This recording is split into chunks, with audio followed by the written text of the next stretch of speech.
Welcome to Indiana Sports Beat Radio. So for the thousands in attendance and the millions watching around the world.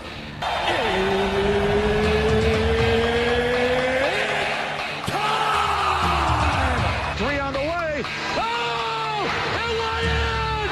It went in! And Indiana wins the ball game! Know your role and shut your mouth, you jabroni! Float game for the win! Ayler's gone. Goodbye. Touchdown, Indy. Woo! IU America.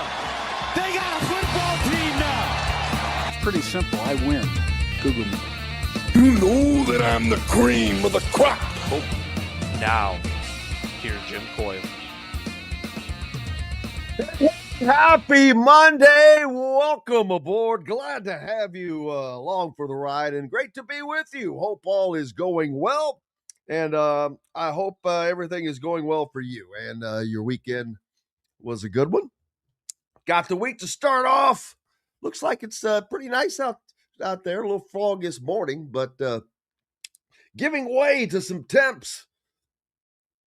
Hope everybody doing well. Looking forward to talking to the Fish here in just a little bit. He'll be joining us. And Indiana, tough loss at Illinois, but kind of expected. But at the same time, I like to see them competing. And that was not very competitive as far as being in that game yesterday. So, now they've got another tough one coming up. They hit the road to go to West Lafayette.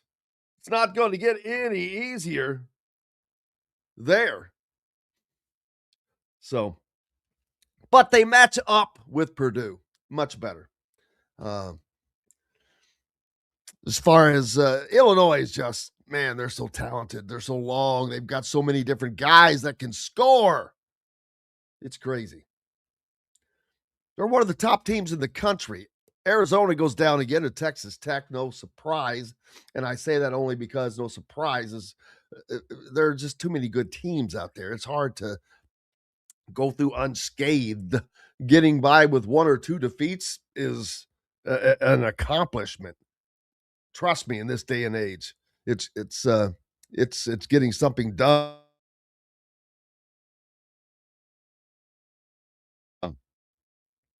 Man, Michigan looking strong. I think that Michigan might end up being the number one overall seed. So you'd have that going for you, which is nice. But we'll talk to the Fish who's going to join us next. Plenty more coming up. Looking forward to it. Glad to be along here with you. As Greg Rakestraw will join us. Boys basketball tournament action right around the corner. So, got plenty of stuff coming up. Ready to get after it. Glad to have you here. Glad to be with you. Got more coming up right after these messages. Andy Moore Honda Bloomington has the deals for you, like great savings on the remaining 2025 Hondas. First-time buyers get more than expected. The Honda Civic and HR-V are the most popular vehicles for first-time buyers in the U.S. Andy Moore Honda Bloomington also has a quality selection of pre-certified used vehicles. And check out the selection of Andy Moore Honda Bloomington's 2026 models, like the Honda Passport, Honda CR-V Hybrid, Honda Ridgeline, and more. ISB Radio with Jim Coyle is brought to you exclusively on The Zone by Andy Moore Honda of Bloomington, Bloomington's #1 Honda dealer.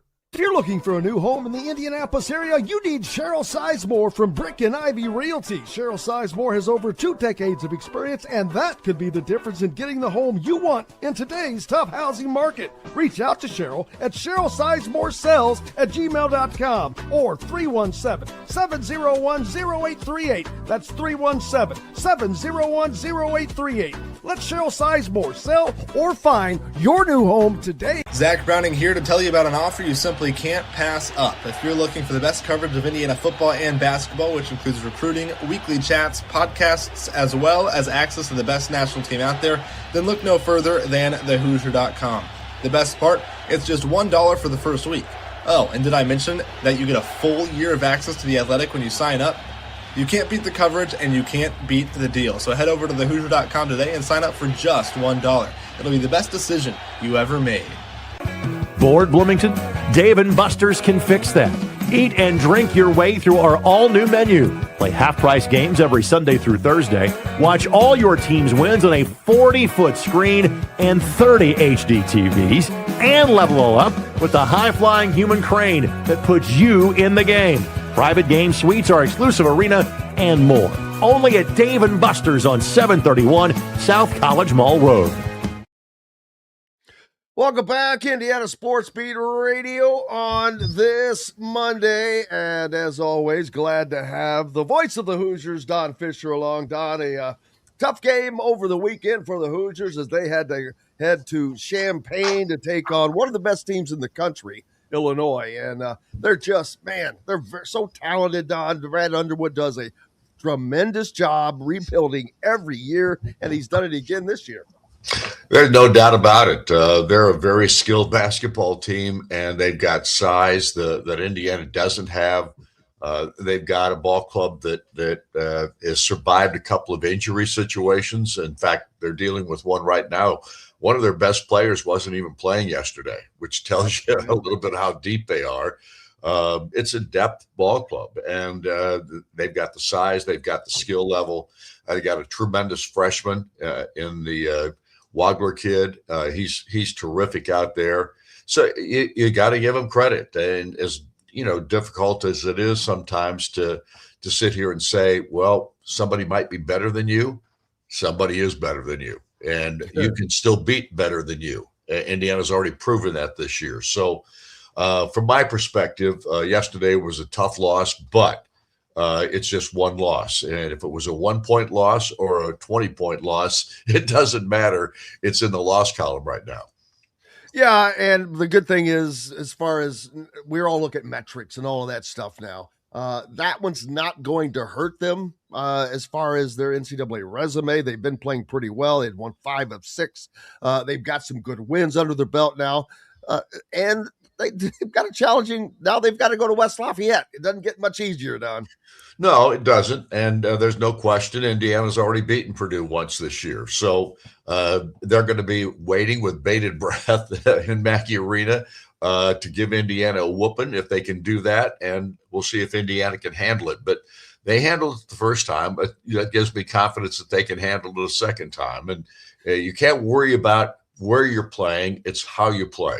And this Indiana basketball team this year, in my mind, has done a remarkable job most of the time of being able to handle those kinds of situations. And look, the first half of that ball game yesterday, Indiana was down just 7 points at halftime. It could have been a lot worse than that. The biggest problem yesterday was they did not knock down shots like they have in these previous ball games. And I give Illinois a lot of credit for that, because their defense, that may be as hard as they played defensively this entire year. They played really hard at the defensive end of the floor, took away a lot of what Indiana likes to do, and you got to give them credit when credit is due. Absolutely. It's just a matchup.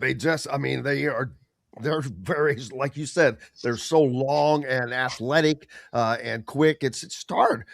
Purdue, though, is a team that Indiana does match up better with. And you mentioned they have a victory over Purdue now. And yes, going to West Lafayette is very difficult. It's a challenge for anybody. But the fact that they match up with this team better, although Purdue is playing pretty damn well right now. They had been on a little bit of a slide, but man, they're coming off of a couple back-to-back nice wins at Nebraska to start with. So Purdue is back to playing pretty decent right now. They are. There's no question. And Matt Painter's a terrific coach. He's done a great job with that program all the years he's been there. He's one of the best coaches in the country, and they've got really good players, just like a lot of these teams in the Big Ten do. So you've got to be able to deal with that, and you got to have confidence going into that into Mackey Arena. You've got to believe in yourself. I think that's what Darren DeVries does best with this team. He gets these guys to understand how hard they've got to play, and they go out and they battle. And sometimes you're just not the best team. And right now, in this particular situation yesterday, they were not the best team, and they had to pay the price, and they did. So now we'll see what they can do against Purdue this coming week. Here is the bottom line. Indiana is trying to get to the NCAA tournament for the first time in 3 years. That's the bottom line. And Darren DeVries, in my mind, has done a terrific job of utilizing the players that he has this season after having going into the portal and having to get a whole new basketball team. The issues that you deal with in that situation can be very problematic. And I think he's limited those problems a great deal this year just by the way he's coached these guys and the way they've come to coalesce together as a team. They play very much like a really good basketball team, and that's what you're looking for. That's what you build the foundation of your program on, and I think Darren has done a tremendous job in that regard. Yeah, the one thing you cannot say is that team does not play hard, and they have continued to do that. It doesn't matter which game. It doesn't matter what loss. They've played hard, and they continue to do that. So they're playing with what they have. And the wins that they have had, the success that they have had, I think that this team is going to wind up in the NCAA tournament, but that's going to be a large part in due to how hard they've played, because that is going to win them a couple of these games. But the next one coming up in West Lafayette, always a tough challenge. But you know what? Like you mentioned, hey, they've got to win over them already. And as I said, they match up well with Purdue. There is nothing to say that they can't get the upset here and really add to their resume. It is within the realm of possibility. I did not expect them to win at Illinois, Don. I'll be honest with you, because you know what they're going up against. It's not to say they can't. But I think they have a shot to go to West Lafayette and get a victory. I agree. I think that is the case. I don't think there's any doubt about that. And the one thing that I've got to talk about today in the sense of this Indiana basketball team is the spectacular play of one Lamar Wilkerson. This guy has just been tremendous. I haven't gone back and researched the last 10 ball games, but I would say in the last 10 ball games, he has been one of the primary reasons Indiana has had any success, because this guy plays his butt off in every ball game. Number one. Number two, a tremendously skilled shooter, a guy who puts points on the board no matter who he goes up against. He's had very few ball games this year where he hasn't scored. I think maybe only 1 or 2 games he hasn't scored in double figures. I have to go back and look at that too. He's one of those guys that just knows how to get the ball in the hoop. And that is what's basketball all about. It's getting the ball in the hoop. So I look at Lamar as being the star of this ball club. I don't think there's much question about that. I think they've got other really good glue pieces. I think Connor Enright and Tucker DeVries are great glue pieces. They do a great job in that regard. They do the best that they can out there on the court. On an every game basis, and they've gotten much better play from Sam Alexis here in the last 3 or 4 ball games of the season. They finally gotten a guy that's really asserted himself in the post position and playing that way, and they're looking for him more now, and that's a really good thing too. The biggest issue with this team is that they don't have a great deal of depth at this point. And I say that in the sense that the bench has just not been providing a lot of points coming off the bench, number one, because you've got your 3 best shooters in the starting lineup at this juncture. So all I can say is it's not the deepest team in the world and it's not the biggest team in the world, but they found ways to win ball games this year, and that's what this is all about. Yeah, Connor Enright, you mentioned him. Man, since he has been put into a different role with the injury to Tatum Connerway, I have been really impressed with what he has done. He has just overachieved, and it's not been the scoring so much. It's everything else that he's done, and he has done everything else, Don. He gets rebounds, he gets assists, and he scores sometimes. But I'll tell you what he doesn't do. He doesn't turn the ball over. And that's an amazing thing for someone who's just been thrust into that position he's been in. He has really given this team, I think, a boost in that situation. And how hard he plays at the defensive end of the court. And he's the one guy that will take a charge no matter what, and does a tremendous job of doing it. And he hasn't been getting in a lot of foul trouble here like he did earlier in the season, because earlier in the season, I think he was getting used to playing Big Ten basketball. It takes a while, especially with guys that haven't played at this level on a consistent basis, and he had not. So I give Connor a lot of credit for just hanging in there and doing the things that he does. He doesn't care about stats. He could care about only one thing, and that's winning the basketball game. Yeah, and it shows because of what he has done. And I think he makes other guys better. I mean, we talk about some of the guys that has come along. Part of that is Connor Enright helping them be better. No question about it. The other thing I wanted to mention, Jim, on today's show, can you imagine a team hitting 80% of their shots in a half? And Indiana did that against Oregon. That was just absolutely incredible. 80% in the second half of that ball game. Obviously, they could have used about 20% of the shots that they made in that ball game against Illinois yesterday, but that didn't happen. It's not going to happen every contest. I look at it this way. This is the first year under Darren DeVries. He had to put an entire roster together. And what we've seen in that regard is pretty spectacular. Especially in this league. This is a tough Big Ten conference. It is one of the best. It's probably the best conference in the country from top to bottom. And it's the best that it's been in, I can't even tell you how long, Don. Well, exactly. And we've had a lot of really good teams in this league for a long time, but it's the best that's ever been. And of course, when you got 18 teams, you got a lot to choose from in that regard. So, all I can tell you at this juncture, I'm not discouraged at all with this basketball team or this program. I'm actually encouraged because of what they've been able to accomplish so far this year. Yep, they are playing well, playing hard, and I think that they are heading toward the tournament without question. What's up next for you besides the next broadcast in West Lafayette?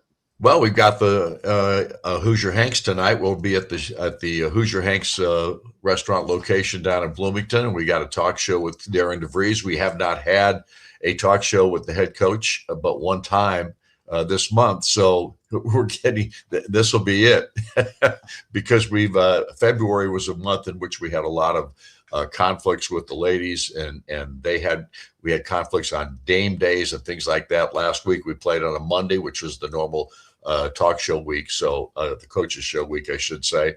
So in that context, we do have the talk show tonight with Coach DeVries, and we'll have two players on tonight's show as well. Wow, there you go. Bonus, double bonus. I wish I had a pizza right now. I'm getting hungry.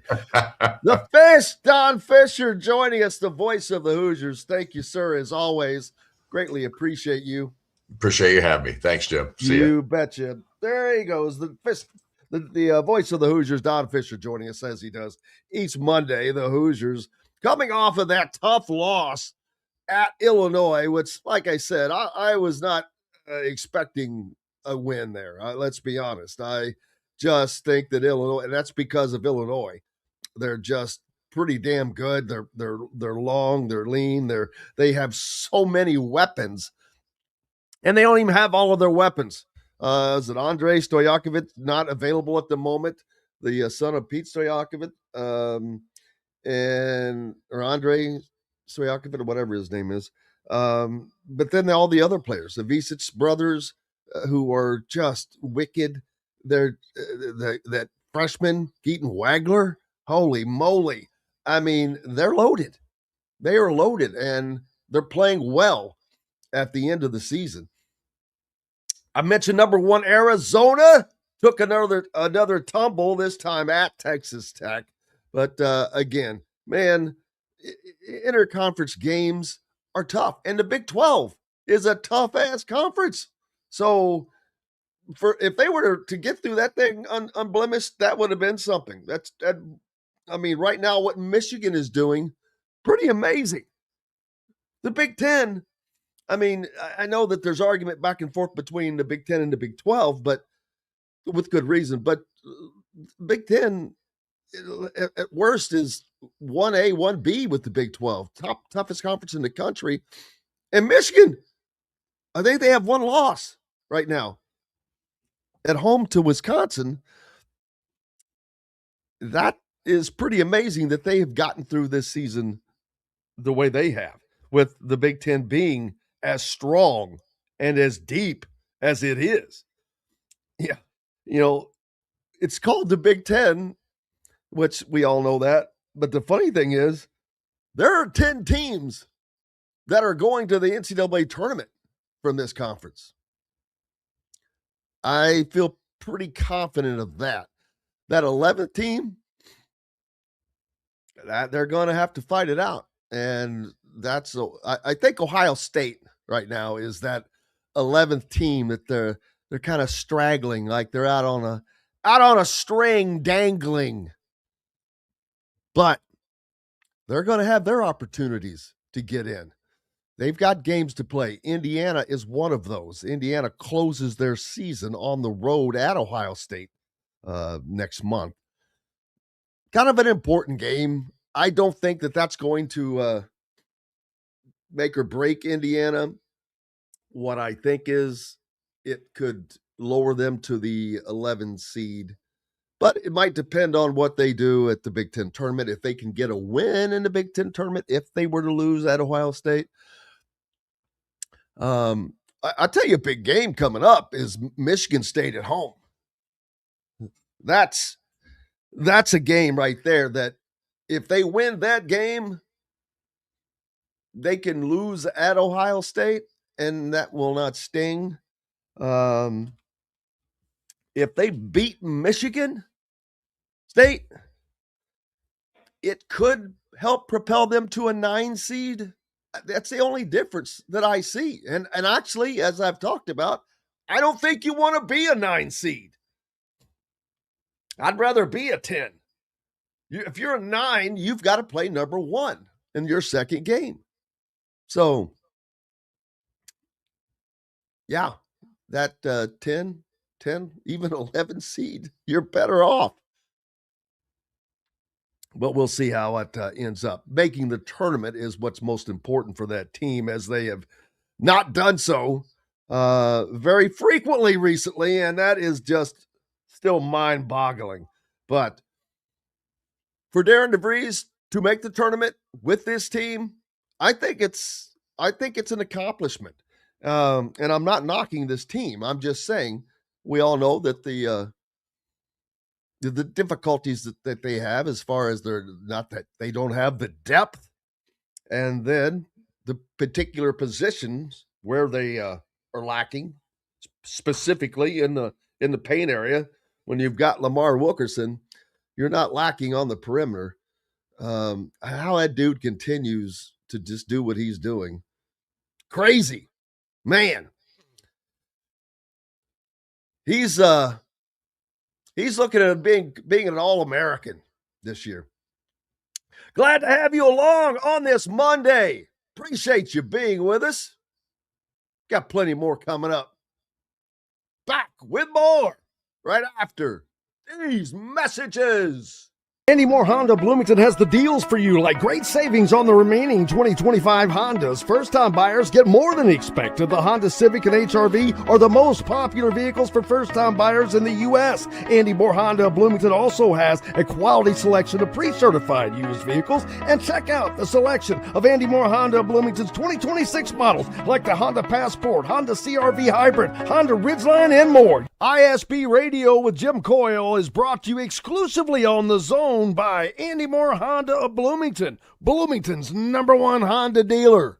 If you're looking for a new home in the Indianapolis area, you need Cheryl Sizemore from Brick and Ivy Realty. Cheryl Sizemore has over 2 decades of experience, and that could be the difference in getting the home you want in today's tough housing market. Reach out to Cheryl at CherylSizemore@gmail.com or 317-701-0838. That's 317-701-0838. Let Cheryl Sizemore sell or find your new home today. Zach Browning here to tell you about an offer you simply simply can't pass up. If you're looking for the best coverage of Indiana football and basketball, which includes recruiting, weekly chats, podcasts, as well as access to the best national team out there, then look no further than thehoosier.com. The best part, it's just $1 for the first week. Oh, and did I mention that you get a full year of access to The Athletic when you sign up? You can't beat the coverage, and you can't beat the deal. So head over to thehoosier.com today and sign up for just $1. It'll be the best decision you ever made. Bored, Bloomington? Dave and Buster's can fix that. Eat and drink your way through our all-new menu. Play half-price games every Sunday through Thursday. Watch all your team's wins on a 40-foot screen and 30 HD TVs. And level all up with the high-flying human crane that puts you in the game. Private game suites, our exclusive arena, and more. Only at Dave & Buster's on 731 South College Mall Road. Welcome back, Indiana Sports Beat Radio Monday. Jim Coyle with you as always, joined now by the great Greg Rakestraw from the ISC Sports Network. How are you, sir? How was your weekend? It was good. Yourself? Cannot complain. If it's any better, I'd be you. I did pretty much nothing, which is great. I loved it. Doesn't happen very often, but I know the weekend continues to stay busy for you right now as the boys basketball getting closer and closer to tournament time. Correct. We got 2 weeks left to go in the boys basketball regular season. Most teams will have 3 or 4 games left to play. Maybe the back end of the schedule is a little busier than normal because of having games snowed out in both mid-December and late January. The girls tournament's down to the semi-state round, so 32 teams are left playing. The boys pairing show is this coming Sunday with sectional starting in 15 days. So you can start to see the finish line of both the high school and college basketball season, that's for sure. Yeah, and it's been a fun one, and the college season is going to be a fun one. The tournament's going to be fun. Do you think how wide open are these tournaments going to be? Certain ones, I'm sure that there are dead-on favorites. Fischer's one of those, obviously. Are Silver Creek kind of one of those? I think Silver Creek's part of a party of two. I think it's them and Cathedral, and they would not see each other until the semi-state round of the tournament. And obviously, Cathedral, plays a 4A schedule. Frankly, plays a regional schedule because, in part, a lot of teams don't want to play them. From the Indy area and from across the state. So they played a prep school on Friday and played Winton Woods out of Cincinnati Saturday. For their weekend. So Silver Creek plays as much of a statewide /4A schedule as they can, and they're rated number 2 currently this week in the Sagarin ratings. I think they're number 2 in the coaches poll, honestly, which is impressive, and it is a single-class poll. But Cathedral is the one team, and because of South Bend St. Joe being in 4A this year after being in the last 2 3A finals, I don't see anybody in the northern half of 3 that's going to compete with whichever team pops loose from Silver Creek and Cathedral. So Fischer's is a clear favorite in 4A, but at the same time, Center Grove's not exactly a great team. Center Grove hung with them on Friday night. Westfield, good, not great. Took them to overtime the week before. Even though Fischer's hasn't lost, and there is something remarkably said for that, given the fact they graduated 5 college basketball players or 5 college athletes off of and have been without their best player for an extended period of time. Right, exactly. There still just isn't that big of a gap. They have found ways to win, and that speaks volumes about them. And frankly, the best team I think they have played is Pike, and they beat them by 9 when they got together on January the 8th. So, Jim, I would rank 4A almost in 3 or 4 different tiers. Fischer's is their own tier, all right? I think Pike is their own too. Pike has all of this talent, just a matter about kind of putting it all together. And then there's a group of about 5 or 6 teams that are separated by the old Don Smart, this much. Carmel, LN, Plainfield, Crown Point, Mount Vernon.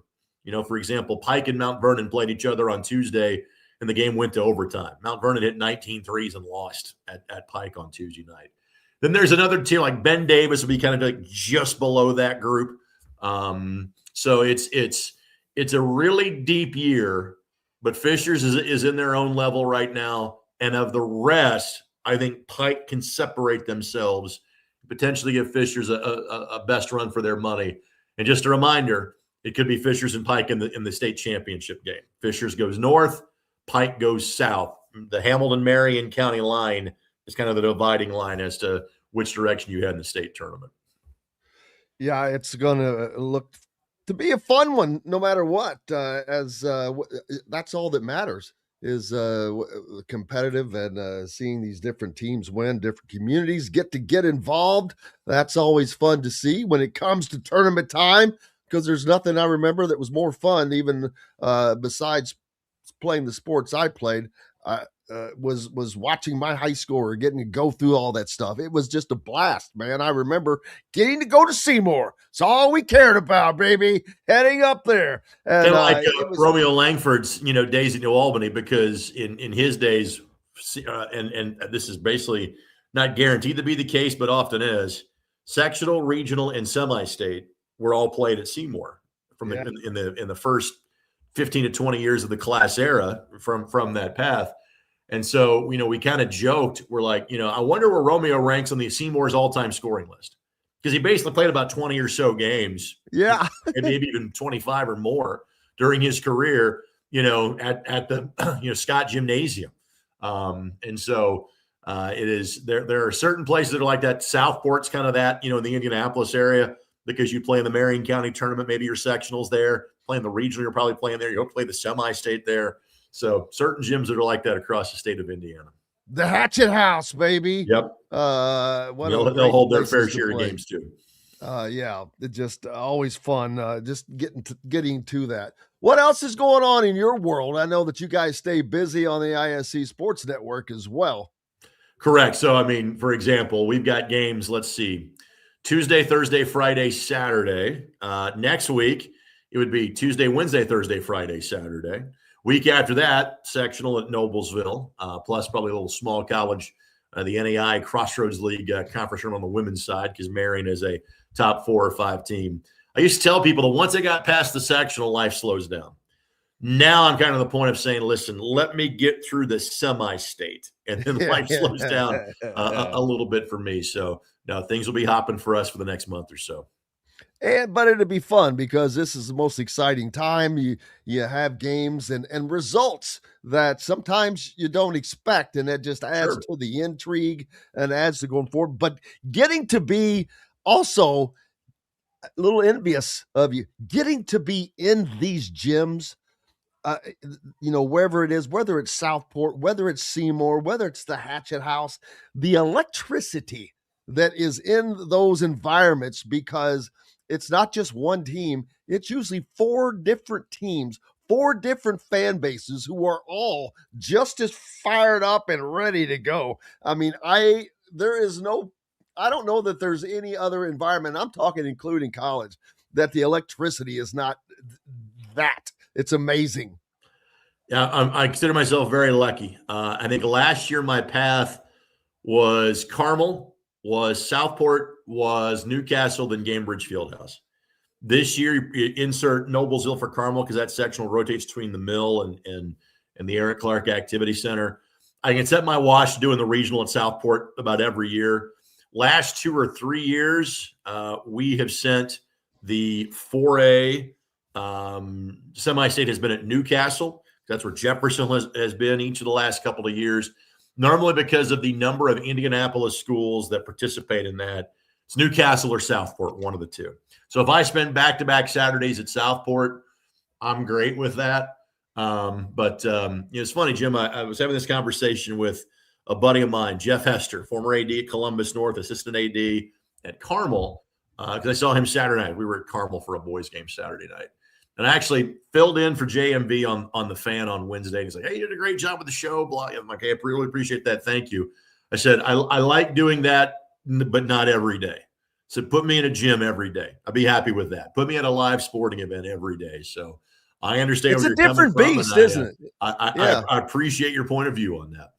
It's a different beast. It really is. I'll tell you, I would much rather be doing play-by-play. It's funner. It's more exciting. It's now.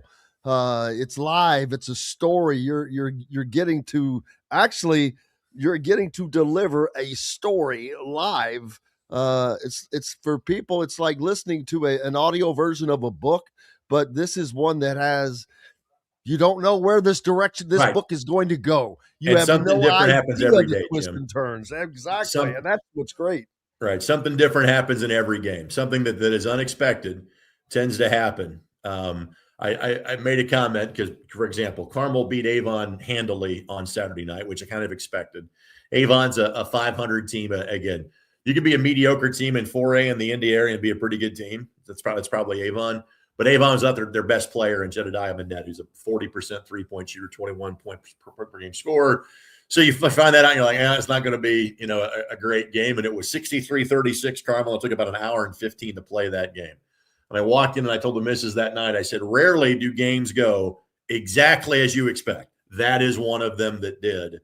And again, it's the fact that I say that rarely is one of the reasons why I love doing what I do. Absolutely. And what is up next for you? What's the next fun thing coming? All right, so here's the weekly schedule for me. So Pike and Lawrence Central tomorrow night, Cascade and Danville Thursday night, Pike and Lawrence North Friday night, Marion University doubleheader on Saturday afternoon, boys wrestling state finals on Saturday night, and the boys basketball pairing show on Sunday night. So there you go. That is my week right there. Yeah, that'll keep you busy. And then not much going on duties with the Colts right now. I'm sure as the off season is here. We're seeing the Pacers. We're trying to make sure that they stay losing. Right, without getting fined for losing. a game that you won by the NBA. I was surprised. Were you surprised they got fined? I'm like, wait a minute. These guys have won freaking 3 games in a row. Everybody's begging them to stop winning, and you fine them? So what it is that what the Pacers have been doing is they've been sitting guys on a back-to-back. That's how they've been trying to control this, trying to rest players. I tend to believe this is a victimless crime because the teams that are at the back end of the standings, I think their fan base would rather them have a top 4 or 5 pick. Opposing teams they are playing usually would take the win. And secondarily, teams that are on the back end of the standings don't have like these star players that people are paying good money to see and feel like they're getting gypped out of their investment, especially this time of year. I love the word gypped. You're welcome. People know they're not paying to see Tyrese Halliburton this year. You're not going to see him play. And so, frankly, I think by taking this stance, I think the NBA is kind of making the situation worse, to be honest with you. This is something where this is kind of self-penalizing. If a fan base thinks their team is tanking and they're doing it on a regular basis, you know what they're going to do? They're going to speak with their wallets. They're not going to support the franchise. They're not going to tune in and watch their broadcast. So I don't think any action needs to be taken. So I think this is a misstep by Adam Silver. Yeah, it's going to be interesting. The Pacers, and I'll talk to Dustin Dopirak about that when he joins us in a little bit. But man, they've not gotten it. They could be in just an unbelievable position next year, Craig. Right. I mean, can you imagine just going from the very moment in Game 7 when Tyrese Halliburton goes down? Every ounce of energy went out of every fan's body. Yep. And you're like, just as low as you could be. Now you're like, ooh, wait a minute. Next year, they're going to have Tyrese Halliburton back. They're going to possibly have Darren P. Which of those 3, and I talked to Dustin about this, but what's your opinion? Of those 3, the top 3 guys, of course, Darren Peterson from Kansas, but he's struggling to get through games. Then you got AJ DeBansa, which I'm like, all right, how would he fit into the Pacers with Tyrese Halliburton? And then Cameron Boozer. Yep. I'm like, okay, all 3 completely different players, which is a great option to have. I would think DeBansa. I would think Boozer. I would think Caleb Wilson of North Carolina. Peterson concerns me. Just with I see the obvious talent, but again, it's now a scenario where these guys are getting paid in college too. And if you're not playing on a regular basis, when somebody's offering you a check, that's a little bothersome to me. I think the other unique scenario, and again, the element of intrigue when they got Ivica Zubats and did not protect picks 5 through 9. Jim, you know who I saw in a mock draft. I'll be sitting there at 10. Braylon Mullins, potential hometown kid.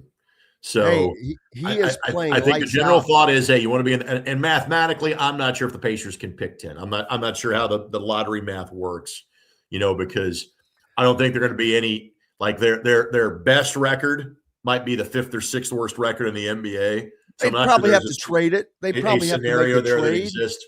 It's just kind of protected that way.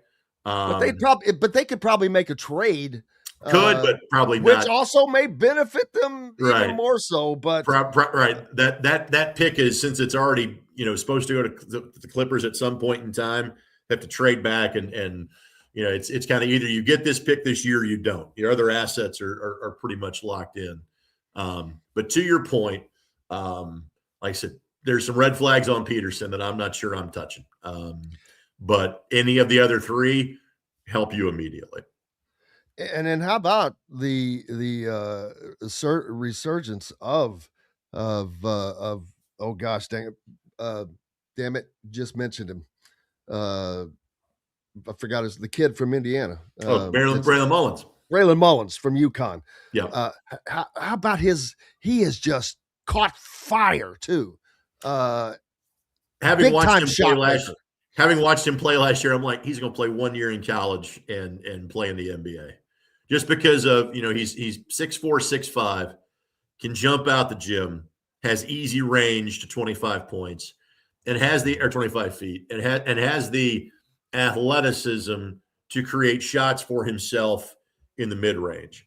For as good of a three-point shooter as he is, and as a floor spacer as he is, to me, like one of his best traits is when he can create that mid-range game, that step-back shot from about 15 feet, because of his athleticism and length and ability to get in the air. It's nearly an unguardable shot, even at the top levels of college basketball. So he is a one-and-done kid. He'll be a pro at this time next year. No doubt about that. And man, it'll be fun to watch, but it'll be fun to watch it all pan out, watch the rest of the season pan out. And you can do so at ISC, the ISC Sports Network, with Greg Rakestraw and crew. Who else do you have doing games besides yourself? Anybody? So when John Herrick's not hanging out with Don Fischer, he'll sneak in a couple of games for us. Rob Brown, Rick Johnston, Scott Agnes, who you may know from Fieldhouse Files and covering the Indiana Pacers. So it's the joy of being in the Indianapolis area, Jim. I got a lot of talented people I can knock on doors when we're doing like 4 games at one time, like we'll be doing coming up on Saturday. Absolutely. Hey, and if you ever need anybody, I love doing play-by-play. It's so much fun. What is it about play-by-play for you that just makes it so interesting? You touched on some of the key pieces: the ability to tell a story, the ability to be there live. From a radio standpoint, you're painting the picture, and it's the theater of the mind. From a television standpoint, you really almost is more of a talk show host, or as I would tell people, you're leading the commentary track on the DVD. People's eyes can tell them what's happening. You're simply trying to, go, okay, here's the important information you need to know. Here's the stuff that adds to the telecast to make it better for you. So, but having the best seat in the house and being paid to have it is pretty intoxicating at times, Mr. Coyle.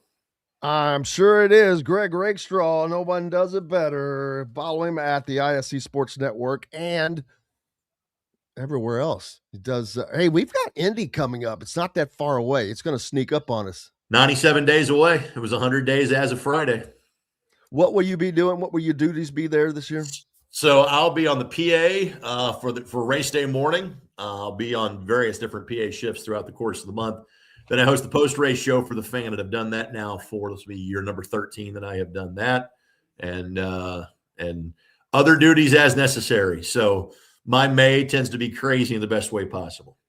How fun is it knowing your voice is just reverberating through I wait for the series of texts. Sports environment in the world. I wait for the series of texts at like 6:05. I just get a string of text from 6 o'clock till 10:45 when I sign off and hand it over to Dave Calabro and Alan Bestwick. Hey, just heard your voice of the track. It doesn't get old every race day morning.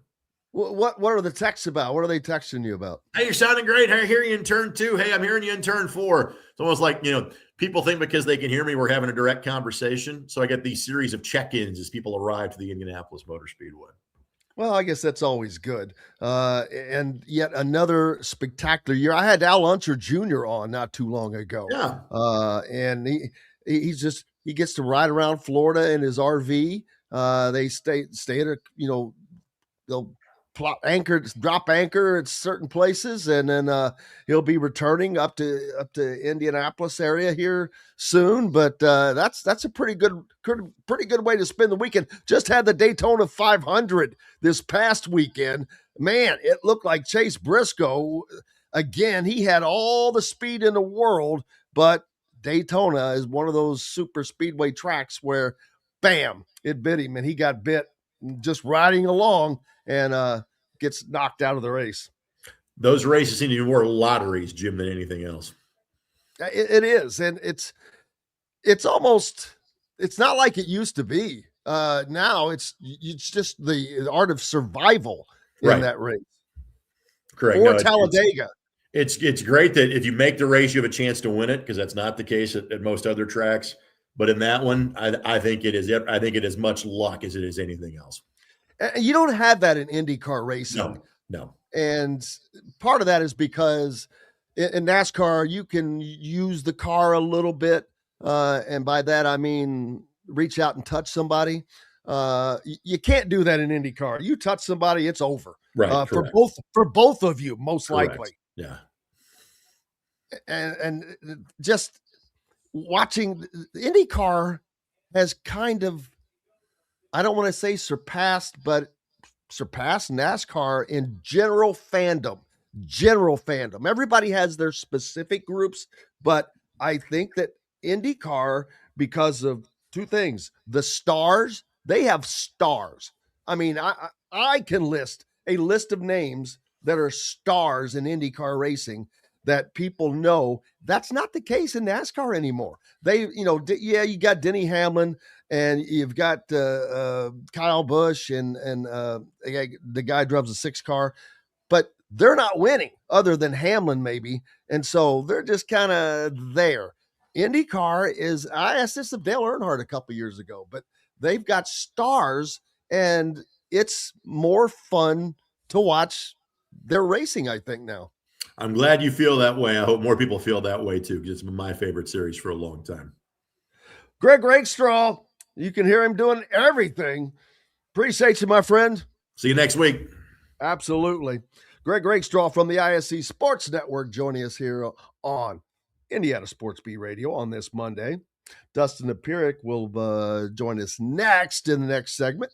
We'll get caught up. I talked earlier about the Pacers and how fans are asking them, hey, don't win. You don't want to get fined. But yeah, we talked about that briefly a minute ago.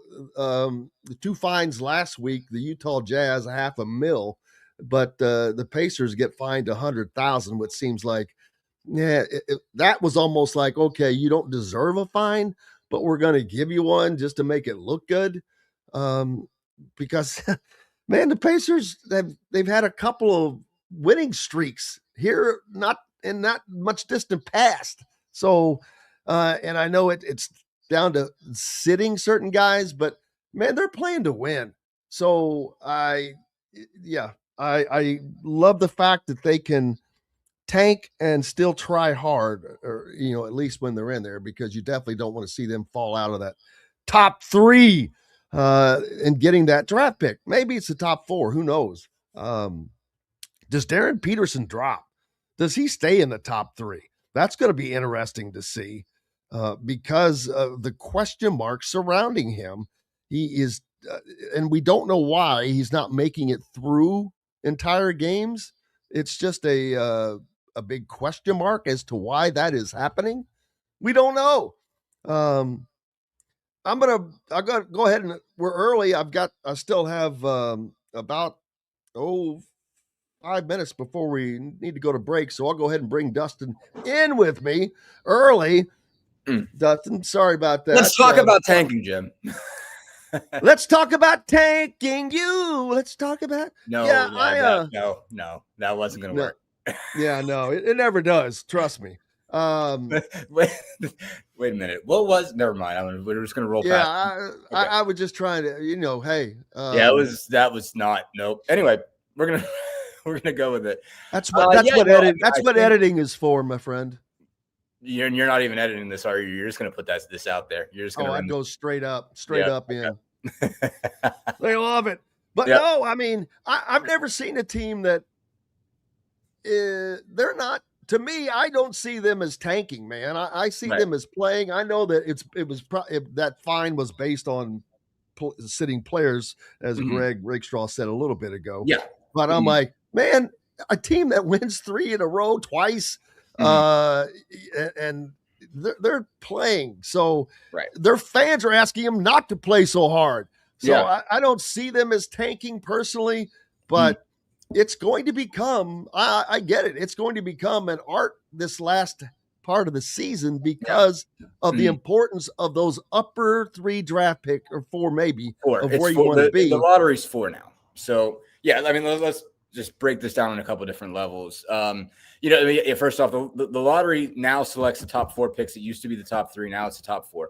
And the Pacers have put themselves in a position of needing to be in the top 4 because to get Ivica Zubac, they traded the 2026 pick on condition, basically. So if the pick is 1 to 4, they get to keep it. If it's 5 to 9, they lose it. If it's 10 to 30, they get it back. But I mean, they would have to win a whole lot of games to get to a point where they could pick 10th. Basically, I mean, they'd have to, almost run the table to get to, because you're basically you'd be one of the last teams that doesn't make it. I think you are the last team that doesn't get in the play-in round. And to get to that point, to be that close, they'd probably have to win 20 something out of their last 28 games. They wouldn't be able to lose very much after that. So they're really in a position where to be able to get that pick this year and add one of those top 4 players, and it just so happens that both the lottery ends at 4, and basically it seems like there's a tier, there's groups of tiers in this draft where you've got, Darren Peterson, AJ DeBonta, Cameron Boozer and Caleb Wilson are this top 4. And after that is sort of everybody else. There's a lot of good players, Kingston Flemings and Darius Acuff and Matt McKeel-Brown from Louisville and Keaton Wagler from Illinois that, are good in that 5 to 9 pocket, but there's a separation between 4 and 5 really. So on a lot of levels, they could really use that top 4 pick. And so that's why you're starting to see them, not hedge, but, basically they have less reason to try to win. But the only tanking moves that they've done is in 4 second nights of back-to-backs, they've sat their guys. They've sat their main guys. Pascal Siakam for one, Aaron Nesmith sat a couple times, Andrew Nembhard. These guys are sat because they've been injured in some cases, but for them, in the 4 games, and it was November 9th against the Warriors. I think it was December 17th against the Pistons, January 17th against the Pistons, February 3rd against the Jazz, and last Wednesday against the Nets. And so there's some ironies here. One, I mean, even if you take, just say, okay, well, they attempted to throw 4 games. Well, that's 4 out of 40.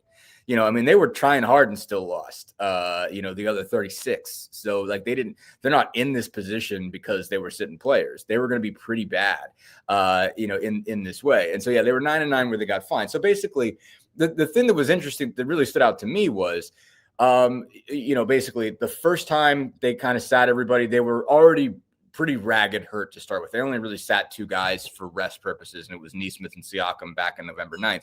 This is when they were signing guys to 10-day contracts. So they started multiple guys who are not on the team anymore. All right, let me interrupt you there so we can go to a break and I don't go long. Yeah. But Dustin Dopirak from the Indy Star with me right now. Back with more right after these messages.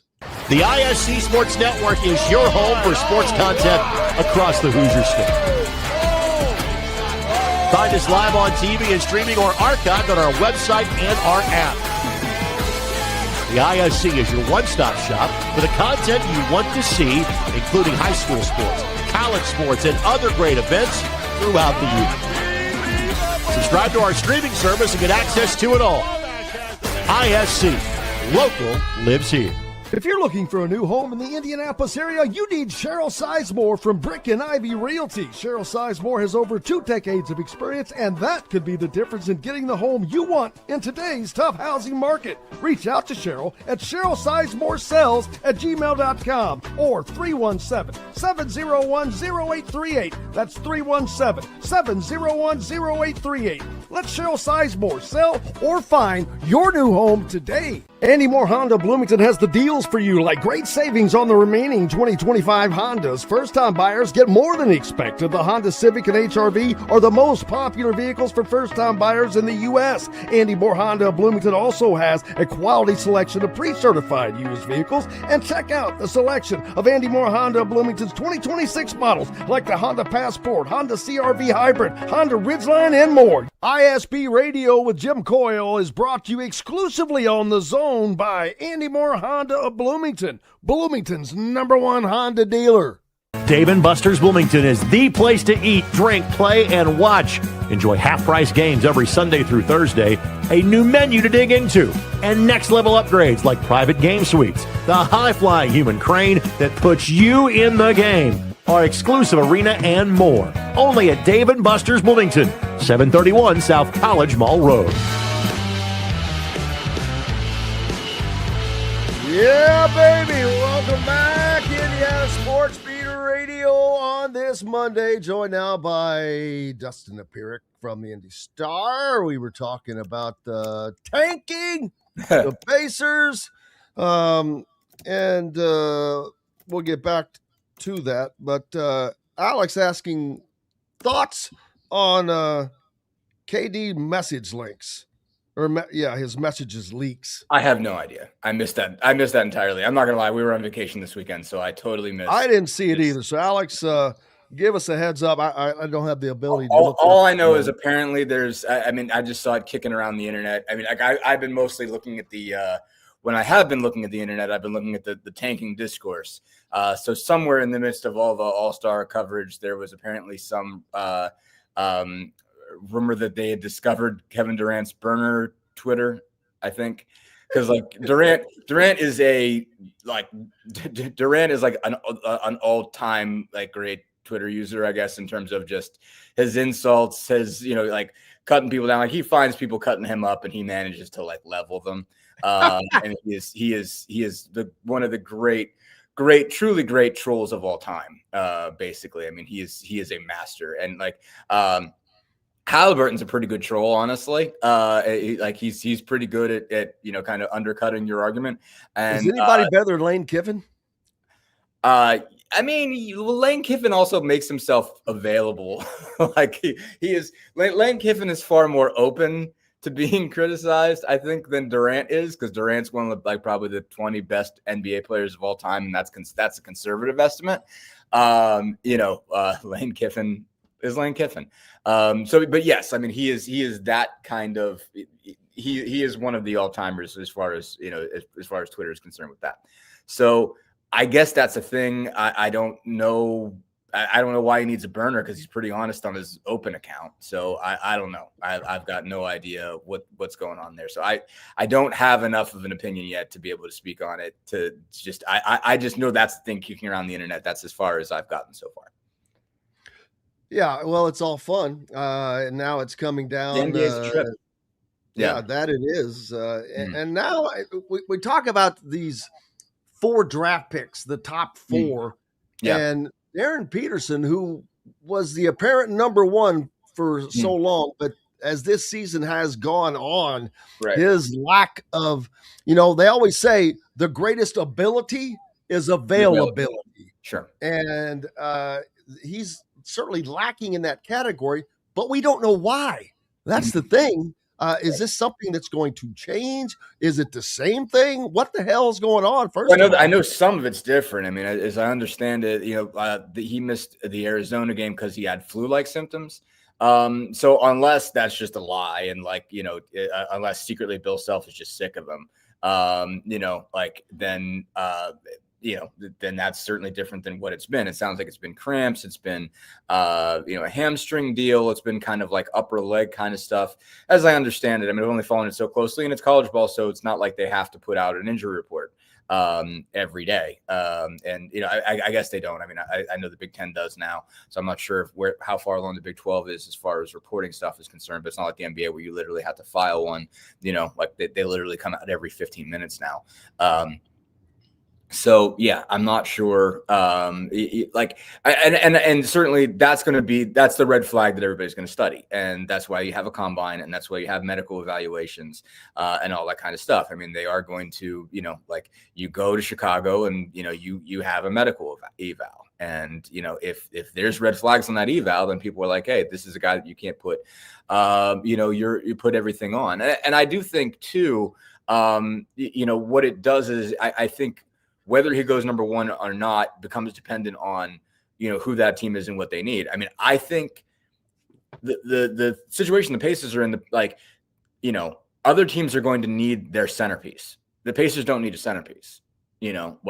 In fact, they'd be better off not getting one on some level. I mean, like maybe you could be the guy who's, the guy 10 years down the road, but like you have your all-star, your face of your franchise in Tyrese Halliburton. You have, you wouldn't even call him Robin and Pascal Siakam. He's a 4-time all-star. I mean, he's a dude, you know what I mean? Like you have like a legit top of the line running mate. So like this guy's just got to be able to, he's got to be able to play right away.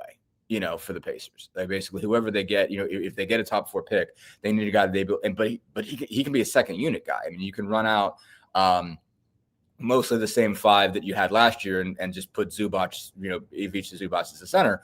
It's Siakam, Nesmith, Nembhard, and Halliburton. Well, you have a lineup that went to the NBA Finals and was in Game 7. And then it's just basically about filling out your bench. And you've already got Jarris Walker, who's playing really well. You're going to get Obi Toppin back. You're still going to have Jay Huff. You're still going to have TJ McConnell. Obviously, McConnell will be a year older, and it's getting harder for him to get to the rim, but he's still really effective because he's shooting lights out from mid-range. All you really need, I mean, like a 2-guard who runs well and moves around well without the ball and shoots well is what they need more than anything else. Like it's going to be harder to find, time for AJ DeBonsa to grow up, to like grow into being what he can be than it would be to plug Darren Peterson in as a 6-man 2-guard coming off the bench and just saying, hey, when you score, but we expect you to step in and be able to, get hot really fast. Like that works for them. Like Darren Peterson doesn't have to be like, Reggie Miller. You know what I mean? Like for other guys, like if you're the Kings or if you're the Wizards or somebody like that, you need somebody that's going to be central to the rebuild. You need the guy that you're going to build everything else around. The Pacers don't need that, and so like Peterson's on some level that makes him even more attractive. And basically, if Peterson falls, if they end up with like 3 or 4, and Peterson falls 3 or 4, the Pacers will jump on that in a heartbeat. But if you are a team that's like, okay, like I need this guy to be my guy, I need this to be the foundation that I build the rest of my team around, then you are a whole lot more nervous about this. Well, who fits better with the Pacers? What's that? Who is a better fit with what the Pacers will have next year with Tyrese back? To me, Peterson's it. Yeah, to me, Peterson's it. I think, and I mean, better fit. I mean, I would say like if you ultimately say DeBonsa's too good to pass up, then he's too good to pass up. Because I mean, like I do think there's growth potential there. That's really good. I mean, like I think if you get a healthy Peterson, you've got a really, really, really good player. I mean, think about a health AJ DeBonsa next to Tyrese Halliburton. Yeah, so sure. But the thing, my point is like this, like if you evaluate the whole thing and say, man, DeBonsa is going to be awesome, and also like DeBonsa is going to outlast people, because you're like at some point, you're going to see Siakam, and you probably have 3 or 4 more years before this happens. But like I think he keeps himself in incredibly good shape. I think his style of play is the type that will keep him effective when he ages. And so like you've got a few more years of Pascal Siakam being really good. And now in a couple more years, you're going to have to extend him. But like if you're saying, okay, like DeBonsa is my long-term, Pascal Siakam replacement, then like there's some value there. But like right now, if they played a game tomorrow, if you're like, all right, you get Halliburton back, well, not tomorrow, next, like on October, whatever, when you're imagining Halliburton being himself again, and you've got Zubac back healthy, and you're saying, all right, who's the best plug and play option with this? Who can I just run out there and go play? And if Darren Peterson can play, it's Darren Peterson. Like as long as he's not only giving you 10 minutes a night and he can't play anymore, like his style fits. I mean, like he does all the things that they've been trying to get Benedict Mathurin to do for years. And that's run to the corner, move well without the ball, be able to just get rid of your, defender and turn and shoot quick and make quick decisions and drill shots. And, like that's what he'd have to do as a second unit 2 guard, basically come in and give me a bunch of points off the bench, like that's what he had to have to do. Now, like, again, you still do have to be concerned with the long term. Like this group of guys is not going to be there forever. And you'd like to have somebody that's with the next wave. You're going to have Halliburton for a while longer, but you're going to, you're eventually going to, like, McConnell's going to age out and Siakam's going to age out. And, and it's not soon, like I'm talking 4 or 5 years down the road, but like, AJ DeBonsa can be your centerpiece 5-6 years from now if you can keep him happy enough, then he becomes the guy, and he's truly is that not more it's more valuable. What's that? It's also more inviting with the uncertainty with Darren Peterson. I'm like, sure. You're like, oh, yeah. What I mean, I think you can also look at DeBonsa and say, okay, well, there's some things that got to come around. I mean, DeBonsa got to learn to shoot it, he's like a 30% 3-point shooter. Like he can shoot, but Peterson is a shooter. Peterson's bloodless, man. Whereas like, I mean, DeBonsa, you're like, sometimes he's good, sometimes he's not. At the college level, he can still overpower people and out athlete people. And he's going to be able to do that. Like, I mean, I think that like the total raw athletic capacity is more for DeBonsa, but like Peterson, when you need points, Peterson can get you points again, provided he's healthy. So again, like there's going to be an opportunity to do this. I mean, the combine's in May and the draft's in June. So, I mean, you've got a month and a half to, like do these evaluations, see what's something that's going to go away and something that's not. Like you absolutely can't have a guy who just happens to not be healthy for his one college season and he's just in a bad stretch of it. I mean, like they've got, Pacers got plenty of guys who are hurt right now. So, like you don't necessarily say, okay, well, if he's hurt right now, then he's always going to be hurt. Like, it could be something with recovery, but I mean, you do have to ask yourself a lot of questions. You have to ask yourself, okay, is he not pushing it enough? Does he not want to be out there enough? Like, is that a question or isn't it? I mean, like, and you will get to dig down in the nitty gritty of that. They've got, a pretty highly respected medical staff. And so, like they're going to dig in and find out, is this what they want? I mean, they've been just crushed by injuries all season, but I mean, like they needed a 4th point guard. They had an evaluation of Monte Morris right before the season started, decided Monte's calf wasn't in good enough shape. They waited another month until they signed him. So, like they're not averse to looking at something and saying, hey, this doesn't fit with us right now, or being able to say, okay, this is going to fit in a certain amount of time, and then we can take him. And, because in this case, it's going to be like, okay, you're going to evaluate him in May. Do you think he's going to be okay by October? So those are going to be So Zubac, Tyrese Halliburton, Pascal Siakam, Peterson, let's say. Who's the 5th guy in that rotation? I don't think he starts. Oh, you don't? No, I think it's Nembhard and Nesmith. I think you go to the guys that you've been rolling with.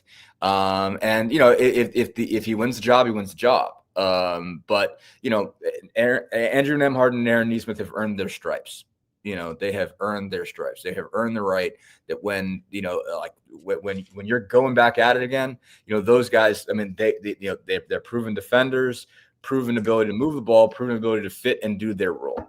And so, yeah, if is Darren Peterson probably more talented? Is AJ DeBonsa more talented? Yeah, but Benedict Mathurin's more talented. And there's a reason why he got traded, and those guys still have their jobs because they fit. And they did what they were supposed to do. And I'm not saying Ben Mathurin didn't do what he was asked to do. He did, but like Neesmith and Nemhard are more natural fits in terms of the way they play, in terms of like what their skill set is and how it fits. Neesmith is he is willing to do every single dirty work job you got. He will stand in front of freight trains. If Giannis is coming down the lane and he can get his feet planted, he will stand in front of him. He will take that charge and he'll get you the ball back. And he'll fight him. I mean, like he has had to guard Giannis before, and he has lost that battle because he's given up 6 inches, but he has fought him. And he is basically like, you have seen him fight LeBron, you have seen him fight Giannis, you have seen him just get after people. And those are the type of guys you need, and you need to start him. You need to let him play. And he also hits threes, and he's extremely efficient. And, they've been better since he's been back healthy. Nemhard does so many little things for them. I mean, like, his level of effectiveness as the lead point guard isn't nearly as good as when he's the secondary ball handler next to Halliburton, but he's been so effective in that regard. And he is one of the best on-ball defenders in the NBA. He's probably, top 5, top 10, conservatively. I mean, like your Derek Whites, Drew Holiday when he's at his best. Some of those guys are at a different level, but Nemhard is up there in terms of his ability to really guard people. And you got to be really, really guard people. You can't just run 5 scorers out on the floor. You got to be able to really guard. You got to be able to get somebody that it at least makes the best players in the world inefficient. And Nemhard can do that. So Nemhard can fight Shea. Neesmith's a really good defender on Brunson in particular. When it comes to defending those top of the line guys, they're still going to get their 25 and their 30, but you got to make them take 25, 30 shots to do it. And those are 2 guys that can do that. And so you need those kind of defensive players. So I think it's going to take a while. If they get a top 4 pick, any of those 4 guys will take a while to get a starting job. It's not going to be automatic for any of them. And that's going to be weird. And even if it's Boozer, it's going to be really strange because it's going to be weird to find, the spot where he fits when you already have Siakam and you have Obi Toppin and you have, Ivica Zubac at the 5. Or Caleb Wilson's going to be an interesting fit too. But, they're going to get time and opportunity, and also they're going to be on a team that wins. That's the other thing is they're going to be, as opposed to going to somewhere where you're the man and you're supposed to do this, but you're probably going to win 15, 20 games and they still want another piece to draft with you next year.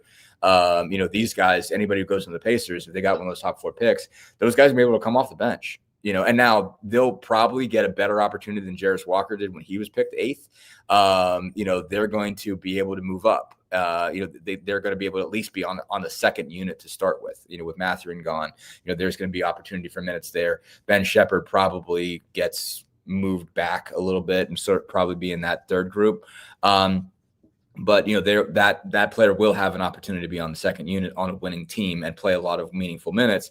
But he's probably not going to start. He's going to have to beat out either Nemhard or Neesmith, and it took Mathurin tried doing it for how many years and couldn't do it. So it's not as easy as it looks. Those guys are really, really good role players, and those still matter in the NBA. Absolutely. Dustin Dopirak with me right now, Pacers beat writer for the Indianapolis Star. Got lots more coming up right after these messages. Glad to have you along on this Monday. Hope all things are starting out well. Indiana football accomplished what no other team ever has. Big Ten, Rose Bowl, Peach Bowl, and CFP national champions. The Hoosiers have etched their name into the history books as the first 16-0 team in the modern era. A limited edition of only 5,000 commemorative national championship footballs has been released. 3 full panels embossed and stamped with every championship logo and fully licensed. Get your piece of history today at NICOsports.com. That's NICOsports.com. Andy Moore Honda Bloomington has the deals for you, like great savings on the remaining 2025 Hondas. First-time buyers get more than expected. The Honda Civic and HR-V are the most popular vehicles for first-time buyers in the U.S. Andy Moore Honda Bloomington also has a quality selection of pre-certified used vehicles. And check out the selection of Andy Moore Honda Bloomington's 2026 models, like the Honda Passport, Honda CR-V Hybrid, Honda Ridgeline, and more. ISB Radio with Jim Coyle is brought to you exclusively on The Zone by Andy Moore Honda of Bloomington, Bloomington's #1 Honda dealer. If you're looking for a new home in the Indianapolis area, you need Cheryl Sizemore from Brick and Ivy Realty. Cheryl Sizemore has over 2 decades of experience, and that could be the difference in getting the home you want in today's tough housing market. Reach out to Cheryl at CherylSizemoreSells@gmail.com or 317-701-0838. That's 317-701-0838. Let Cheryl Sizemore sell or find your new home today. Zach Browning here to tell you about an offer you simply can't pass up. If you're looking for the best coverage of Indiana football and basketball, which includes recruiting, weekly chats, podcasts, as well as access to the best national team out there, then look no further than thehoosier.com. The best part, it's just $1 for the first week. Oh, and did I mention that you get a full year of access to The Athletic when you sign up? You can't beat the coverage and you can't beat the deal. So head over to thehoosier.com today and sign up for just $1. It'll be the best decision you ever made. Bored, Bloomington? Dave and Buster's can fix that. Eat and drink your way through our all-new menu. Play half-price games every Sunday through Thursday. Watch all your team's wins on a 40-foot screen and 30 HD TVs. And level up with the high-flying human crane that puts you in the game. Private game suites, our exclusive arena, and more. Only at Dave & Buster's on 731 South College Mall Road. Welcome back, Indiana Sports Beat Radio on this Monday. Means a visit with our good friend Dustin Dopirak from the Indy Star, and we talked all about the Pacers. Let's see, we've talked about high school action with Greg, got caught up on Indiana's most recent loss with at Illinois, but not a big surprise. Dustin follows all sports because he is our nerd. Yeah. No, he's a nerd. What are you kidding me? A mental magician, baby. Mental magician. What are you talking about? Well, it's like Aiden Fischer. I didn't realize this until later in the season, but they really, one of the things that stands out for him to prospective draftees, he is considered just one of the smartest guys. He's like a computer over there. And boy, how invaluable that will be when he goes through the process, the NFL process. That stuff stands out, and it makes a difference because that alone is leadership capability. You know, I mean, at every level, no matter what pro sport you're covering, I think you see that like there is the value in knowing what you're doing and caring about it and being intelligent. Like there's like it adds a whole different layer. I mean, again, you know, like I cover Halliburton. Halliburton's a genius, you know, when it comes to basketball. I mean, he is, you know, it's just like, and so is Siakam, you know, both of those guys are just wildly intelligent guys, you know, like, I mean, Siakam, they're both intelligent generally. Like, I mean, like Halliburton can talk any basketball with you whatsoever, but I mean, like what he sees is different, you know, like the way he processes the information in front of him, where he knows people are going to be, you know, like there's a reason every pass is a no look, because, you know, like he knows if he doesn't show where he's going, then that's an extra half a second that next guy has to operate. You know, if you can't read his eyes, then that makes it hard. Like that makes him harder that makes that whole defense harder to guard. And, you know, again, like, so like what that requires is your ability to see something different and know where something is when, you know, the defense doesn't. And so like all of those things, like the ability to make reads, the ability to study film, you know, I mean, like that's the biggest thing. One of the biggest things is like their ability to watch film and get what and process what it's saying to them, you know, be able to look at there and say, okay, like what's different here? What's different here? What do they do here? What do they do here? And know how to interrogate it, know how to interrogate themselves basically and say, okay, like what am I doing wrong here? Like why do I keep having this problem? Like how am I giving something away? You know, all that stuff makes a difference. And the ability to fit in the locker room makes a difference too. Like, I mean, being, you know, intelligence, you know, exists on a whole lot of levels. You know, like it's not necessarily book smartish, but like, you know, like there are guys in the Pacers locker room that are very, very smart basketball players that believe totally insane things. Like about the world around them. And I won't. Is there anybody more so than Aaron Rodgers? Oh, no. Nobody's at that level. Aaron's by himself. But Aaron has an extremely high intellect and believes absolutely crazy things. And so I'm not, God, I really hope the mentions don't go off for that. But yeah, I mean, it's definitely a situation, like there are guys who are wired that way, but I mean, they process things at a high level. A lot of those people who believe crazy stuff are also very, they're very interested. They read a lot. And sometimes they just read the wrong things and they get fascinated by stuff that's sort of out there. It's not even that it's just wrong. It's just like out there. But anyway, not to get too far into that topic, but yeah, but the point is like having, just ability to function, ability to read the game, but ability to fit in with people is a really big deal for when it comes to fitting in, and getting your place in any of these leagues. And also like the talent obviously matters, and it's the most talented guy, they're going to find a place for you.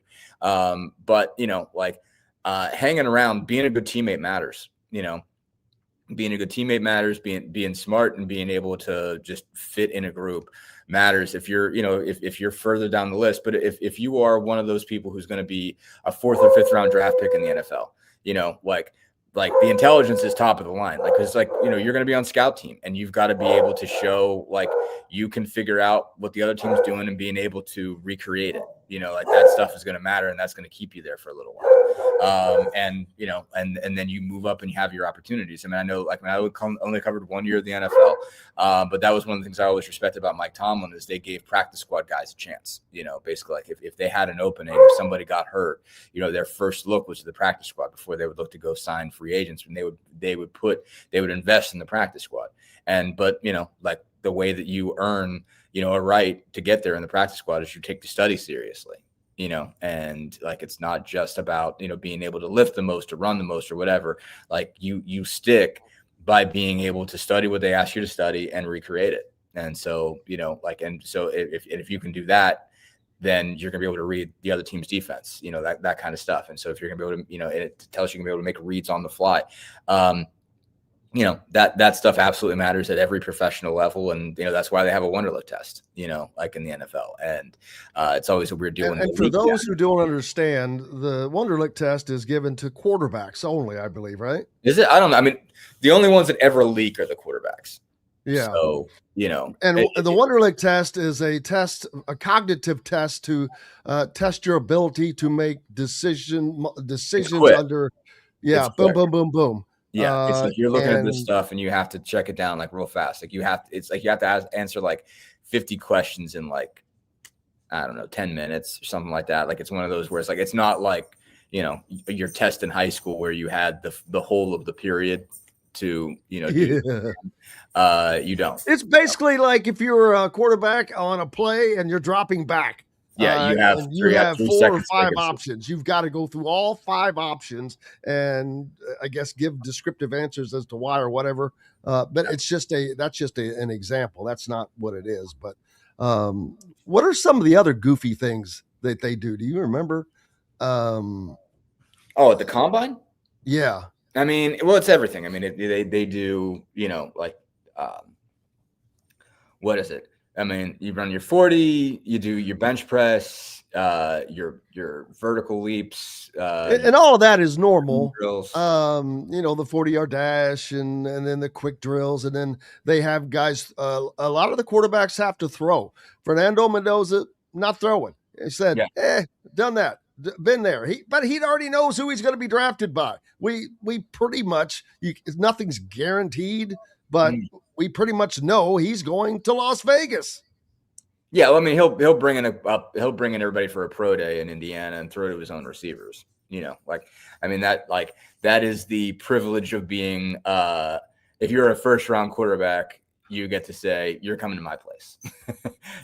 Whereas if you're at a certain spot, you got to throw at the combine. If you're in a place where you got to prove it, you got to throw at the combine, and if you aren't, you throw it home and you go get your receivers and guys that you trust and everything like that. And that makes it all the better. And you're, home and you're sleeping in your own, dorm bed, I guess, or not dorm.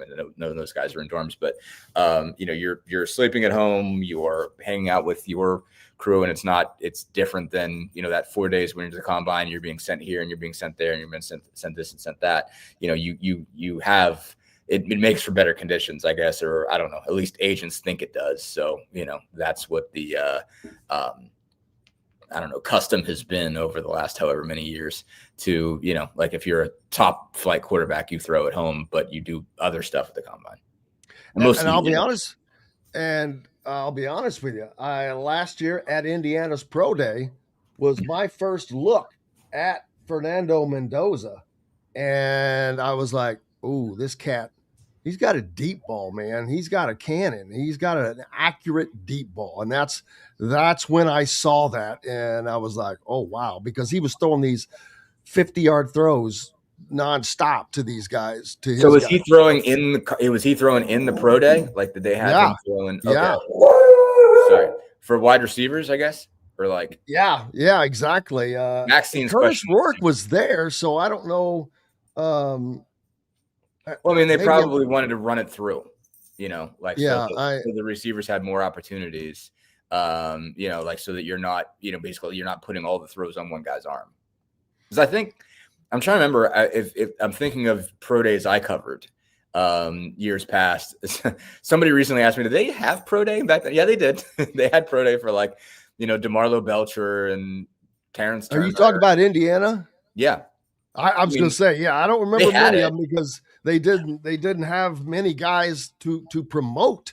Whereas this year they've got 9 guys that were invited to the combine. Yeah, no, I mean, but they used to. I mean, like you might have 1 or 2 guys invited to the combine, but I mean, they would still for that guy that everybody wanted, they would still give 10 or 11 guys a shot. And some of those guys would get mini camp invites, at least, where you'd be like, you have somebody who would have a pretty good, just testing day at a pro day. She always is. She's got a lot of thoughts. Maxine, we're talking about Maxine the dog. Maxine's got. We start talking draft picks. She's got. She's got a lot of thoughts. She questions the validity of the 40 at the combine as well. She's like that. People put way too much on that. But no, I agree. Yeah, I mean, if you're fast, you're fast. But not being super fast, I think that there are things that overcome that. Like I don't know what Aiden Fischer is going to run the 40 in, but I don't really need to know because I know what his football acumen is. He plays fast football. He's got good football speed, and there's a lot of guys like that. But they're like these guys do. I would say there are teams that historically get suckered into really good combine 40s, and the Raiders are one of them. But I think that these guys watch enough film. Whoever's making these decisions watch enough film to see what they look like playing football. Like the combine stuff does matter. It matters because you're saying, okay, well, what am I seeing here? Like you're kind of pairing 2 and 2 together. Maxine does want to know why the Patriots keep winning. It's just like just tank already. But no, you do want to pair those things together, and sometimes you're like, okay, wait a minute, if somebody is kind of at a lower level and has got a really good 40 time, and you're like, okay, well, actually, like they've been dominated at the FCS, and it's like, okay, like their combine stuff actually really checks out. They just weren't recruited that highly, and we haven't found them yet, but like, okay, that stuff is actually legit. That matters, I think, for that. In that way, there are, I think, other people that are like, all right, well, they're productive in a certain way, but okay, is that really going to translate? And so you're trying to marry the two together and say, okay, well, what am I really looking at as far as this person as an athlete, as a player is concerned? So I get it, but like these people do watch a lot of film, and I think that's ultimately where they make most of their decisions is what can you do, and what have you proven you can do over time? Yeah, because there's how many guys, and besides the 9 guys invited to the combine from Indiana, that does not guarantee that you're going to be drafted. But I will guarantee you this: of any of those guys that do not get drafted, they will be signed as unrestricted free agents. Right. And there will be many other Indiana guys that were not invited to the combine. A.E. Kalon Black. What are you kidding me? Oh, that's I'm great. like, how the hell does that not? That was what a stupid snub, and it's going to cost him because he's going to get signed as an unrestricted or undrafted free agent.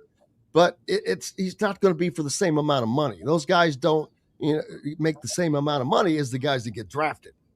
It's the money is less the issue. It's more the opportunity because you're always going to give the benefit of the doubt to the drafted guys in camp. And so, I mean, like, I think they might get less money out of their camp paycheck or whatever. Cause I mean, 7th round draft picks get cut, like 7th round draft picks do get cut. And some do, some don't, sometimes you keep, if you have one guy in every round, sometimes you keep all 7. But not everybody has spots, you know what I mean? Like generally, if you're top 4, you're safe. Your top 5 rounds, you're probably safe as far as just making the team, but it's not a guarantee. But I mean, there are guys who make it undrafted as well. I mean, you get the opportunity to go down there and what matters, a big part of what matters is opportunity. I mean, like, sometimes, somebody might pick you up just because, somebody's got to give that guy a chance, but they don't really have a shot for you. Like you do take, you take 90 something guys into camp and you keep 55 of them. So, you're cutting 45 people. And, like there's a lot of guys who they might even like, and maybe they give you a practice squad shot and you hold on that way, but it is harder. When you are an undrafted free agent, it might take you 2 or 3 spots, 2 or 3 stops before you really get an opportunity. And sometimes a lot of it's just numbers. Somebody might have you out for camp, like everything you do, just don't have a spot for you. Just already have 3, 4 or 5 running backs who are solidified, and it's tight. 55 on a football team's tight. Like it's tight. Yep. And it's 65 practice squad. Well, when you consider that, first of all, you do not have guys going both ways, so there's 22. There's almost half of your roster right there, just in the starters. Yeah, 2 deep is 44. 2 deep is 44. And then add in special teams, which, I know that's where you do have some guys that's part of that other 20. Those guys are filling in a lot of those roles. But you got that's specialists. Yeah. Mm-hmm. Like kickers, punters, and stuff. But all of your special teams guys have to have a position. Like they're also a linebacker, they're also a wide receiver, they're also a running back. But, and that's when you have to prove it too. I mean, like Kalen Black, I have no idea what kind of special team skill he's got, but, like he's going to have to go play special teams, if you're a running back. Without question. But that's the great thing. That's part of what made the Indiana football team so great last year. Mm-hmm. You had guys like Mikael Kamara and Charlie Becker on those special teams, like the punt team. Mikael Kamara blocks that punt against Miami into the end zone, recovered by, I think, was it Isaiah Jones? Again, there's another name, starting linebacker on the special teams. So Indiana, a little different than a lot of those teams, but it also gave those guys a greater experience and maybe a better chance of making it to the next level. I think I can't remember who said it. I think it was Greg McElroy on one of the broadcasts. And he said, they asked Bryant Haynes what makes this defense as good as it is. And he said, we have guys who care more about winning than they care about being drafted. And what I think is going to be interesting, though, is that I think some of those guys are going to get drafted because people are going to find that on film. Because they're either going to get drafted or they're going to get picked up late, because they're not going to be the guy that everything is run for. They're going to be the guy who takes on blocks or the guy that does this to free somebody else up.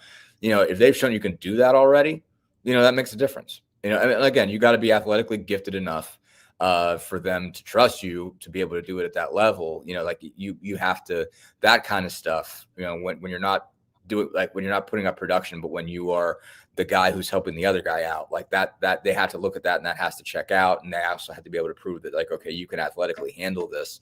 But I do feel like that's going to lead to some of those guys going higher than they're projected, that some, draft experts might miss, that people that are actually going to do the picking are going to see. I think that's going to help some guys that might be a 5th round pick or 4th round pick becomes a 3rd round pick, a 5th round pick becomes a 4th round pick on that basis, because you're not going to walk in the door as a 5th round pick and have anything run for you at all, have in basically any part of the defense built around you. Like, you are going to have to fit in, and you're going to have to do stuff to make other people's lives easier.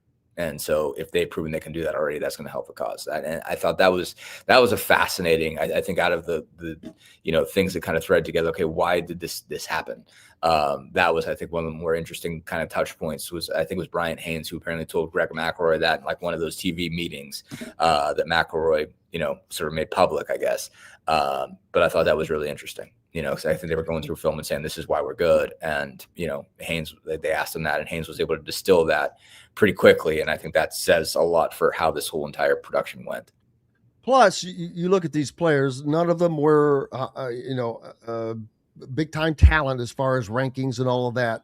So they have been developed. That's got to be very interesting to NFL teams. They're going to watch that film on how that team did what they did, because they stopped everybody. They stopped the best of every conference. And so I think a lot of guys are going to get opportunities for that. What's up next for you, brother? Got a couple more days. Well, maybe one more day of All-Star break. Don't know when practice is going to start this week. I presume it'll be tomorrow. They get back going on Thursday. Will not be on that trip. They'll be in Washington. They come back Sunday, play the Mavericks. They got a homestand, and then they'll have a West Coast trip. So we'll go from there, man. We'll see. I don't know if this fine is enough for them to say, all right, well, heck with it. I guess we're just going to try to win then. That's $100,000. That's lunch money. For Herb Simon, it probably is. That's per diem. Fair. Good point. I didn't, the NBA, I'll be honest with you, the NBA All-Star game snuck up on me completely. There was just, I think it's because part of it was a 5:00 tip on the West Coast. What's with that? I mean, because the NBC had the Olympics, so they fitted in with the Olympics. So because they still gave the Olympics primetime priority, even though that's obviously on tape because it happened in Italy early in the day. They still view that as the better, ratings getter, which I get, which I totally get, because the All-Star game has not had the greatest reviews. But yeah, no, you also had the Daytona 500, but that was about ending at that time, I think. Yeah. So, so 5:00. So it was 5:00 Eastern. So it was 2:00 local. They did the All-Star game, which was weird. I think it's been a long time since the All-Star game has been in the afternoon locally. But yeah, it ended up being a pretty good event. I think Adam Silver caught a lot of hell for a lot of things this week, but the format ended up going really well. They had, basically it was a 3-team tournament with the 2 USA teams and 1 world team. And seemed like there was more fire in it than usual. All the first 3 games were all buzzer beaters. By the 4th one, I think the Stars team, I think was more made up more of old guys. LeBron and Durant were on the same team with, Curry didn't play, but Kawhi Leonard was incredible. And so, yeah, it ended up being really competitive, but the Stars team kind of faded, or Stripes team faded out. That was Stripes team was the old team, and then Anthony Edwards won the MVP. So, but yeah, no, I think 30% of players being undrafted. I believe that, like, they do give you a shot, So like if Kalen Black goes to a team undrafted, and you don't know that he will, he might do well enough at a pro day or whatever that he gets a 5th or 6th round pick or something like that, and somebody gives him a shot. So there are a lot of opportunities to stick it out. 55 is tight, but it's still a lot. There are opportunities, and what are the chances of a player being drafted not invited to the combine? Pretty good. It doesn't I'm trying to think of how often it happens, but it does happen. It's not like a cutoff. It's not like a hard end. Where, like, honestly, very rarely is somebody going to get drafted that isn't invited to the NBA draft combine, because there's like 90 spots for 60 picks. Like, just the percentage is different. But football is so vast. There's so many. It'd be a great pickup for somebody, a great steal. Sure. And I'm sure someone's Someone's looking at it that way. Hey, make sure you're giving Dustin Dopirak a follow, keeping up with all of his great content, not just the Pacers. He's a connoisseur of sports. He is our resident expert all around. Appreciate you, my friend, as always. And Maxine. Yep, she has many more thoughts, by the way. Right now she's sleeping, but she's has a whole dissertation on the combine. Maybe she should start writing them down. Save you the time. You really should. I'm really what I do is I write Maxine's thoughts, and that's how I keep my job. Dustin Dopirak and Maxine joining us. Appreciate you, brother, as always. We've got more coming up. Back with more right after these messages. Indiana football accomplished what no other team ever has. Big Ten, Rose Bowl, Peach Bowl, and CFP national champions. The Hoosiers have etched their name into the history books as the first 16-0 team in the modern era. A limited edition of only 5,000 commemorative national championship footballs has been released. 3 full panels embossed and stamped with every championship logo and fully licensed. Get your piece of history today at NICOsports.com. That's NICOsports.com. Dave & Buster's Bloomington is the place to eat, drink, play, and watch. Enjoy half-price games Sunday through Thursday, plus a new menu and next-level upgrades like private game suites and the high-flying human crane. Only at Dave & Buster's Bloomington on South College Mall Road. Zach Browning here to tell you about an offer you simply can't pass up. If you're looking for the best coverage of Indiana football and basketball, which includes recruiting, weekly chats, podcasts, as well as access to the best national team out there, then look no further than thehoosier.com. The best part, it's just $1 for the first week. Oh, and did I mention that you get a full year of access to The Athletic when you sign up? You can't beat the coverage and you can't beat the deal. So head over to thehoosier.com today and sign up for just $1. It'll be the best decision you ever made. You're looking for a new home in the Indianapolis area? You need Cheryl Sizemore from Brick and Ivy Realty. Cheryl Sizemore has over 2 decades of experience, and that could be the difference in getting the home you want in today's tough housing market. Reach out to Cheryl at CherylSizemoreSells@gmail.com or 317-701-0838. That's 317-701-0838. Let Cheryl Sizemore sell or find your new home today. Andy Moore Honda Bloomington has the deals for you, like great savings on the remaining 2025 Hondas. First-time buyers get more than expected. The Honda Civic and HR-V are the most popular vehicles for first-time buyers in the U.S. Andy Moore Honda Bloomington also has a quality selection of pre-certified used vehicles. And check out the selection of Andy Moore Honda Bloomington's 2026 models, like the Honda Passport, Honda CR-V Hybrid, Honda Ridgeline, and more. ISB Radio with Jim Coyle is brought to you exclusively on The Zone by Andy Moore Honda of Bloomington, Bloomington's #1 Honda dealer. Bored, Bloomington? Dave & Buster's can fix that. Eat and drink your way through our new menu. Play half-price games every Sunday through Thursday. Watch your teams on the big screen and level it all up with the high-flying human crane. Private game suites and more, only at 731 South College Mall Road. Yeah, baby, it is Monday. Welcome back. It's Monday all day. You'll get through it. It'll be okay. But Jim Coyle with you here on this Monday. Glad to have you. Glad to be with you. It looks like it's going to be the start of a good week. Weather is getting better. As a matter of fact, what are we looking at here? I think it's going to get up to 60 today or something crazy. 57, but 58 tomorrow. 60, what? 69 on Wednesday? Holy moly. There's still a little bit of snow left out there. The big piles that were pushed up from clearing it all out, still a little bit of that, but the rest of it is gone. And certainly will be gone after these next few days. 57, 58, 69 on Wednesday. It's going to rain on Thursday. Back down to then Sunday, back down to 39. That's what stinks about this time of year. 69 to 39.